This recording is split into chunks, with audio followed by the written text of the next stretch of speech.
அண்ணா மேம்பாலம், கத்திப்பாரா பாலம், கோயம்பேடு பாலம், பாடி பாலம், மீனம்பாக்கம் பாலம், மூலக்கடை பாலம், மேற்கு அண்ணாநகர் பாலம், யாசர்பாடி பாலம், பீட்டர்ஸ் ரோட் வெஸ்ட்காட் சாலை மேம்பாலம், பீட்டர்ஸ் ரோட் கான்ட்ராஸ்மித் சாலை மேம்பாலம், சர்தார் பட்டேல் சாலை, காந்தி மண்டபம் சாலை மேம்பாலம், டிடிகே சாலை, ஆர்கே சாலை மேம்பாலம், டவுட்டன் சந்திப்பு மேம்பாலம், பாண்டியன் சாலை, காசாமேஜர் சாலை மேம்பாலம், டிடிகே சாலை, சிபி ராமசாமி சாலை மேம்பாலம், சர்தார் பட்டேல் சாலை, எஸ்பி சாலை மேம்பாலம், என்கேபி நகர் மேம்பாலம், பெரம்பூர் முரசொலி மாறன் மேம்பாலம், பெரம்பூர் லோக ஒர்க்ஸ் மேம்பாலம், தங்கச்சாலை மலைகுண்டு பாலம், ஆர்கே நகர் காக்கிரேன் பேசின் பாலம், ஜிகே மூப்பனார் மேம்பாலம், ரங்கராஜபுரம் மேம்பாலம், முத்துவான் ரோடு மேம்பாலம், கொடம்பாக்கம் பாலம், ஆலந்தூர் நிசா ஆபிரகாம் பாலம், கோவதி நாராயண சாலை மேம்பாலம், நேதா நகர் மேம்பாலம், இந்திரா நகர் பாலம், மேயர் சிட்டி பாபு மேம்பாலம், இன்னும் நிறைய இருக்கு. இறக்கிது எனக்கு அவ்வளவு இருக்கு.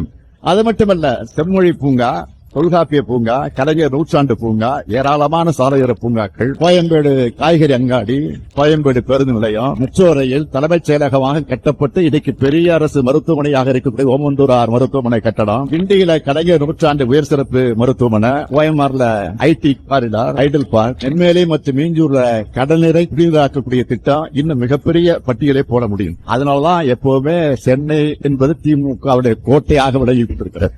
சென்னையை எப்படி கடந்த காலங்களில் வளர்த்தெடுத்தோமோ அதே மாதிரி இன்னைக்கு தொடங்கி வைக்கப்பட்டிருக்கக்கூடிய இந்த திட்டங்கள் மூலமாக எதிர்காலத்துக்கு தேவையான கட்டமைப்புகளை உருவாக்கி சிங்கார சென்னையை கட்டி எழுப்புவோம். வந்தாரை வாழ வைக்கும் சென்னை, மெரினாவில் உதிக்கக்கூடிய உதயசூரியனின் ஒளியிலும் திராவிட மாடல் ஆட்சியின் ஒளியிலும் ஒளிரும் ஒளிரும் ஒளிந்து கொண்டே இருக்கும் என்று கூறி விடைபெறுகிறேன். நன்றி, வணக்கம்.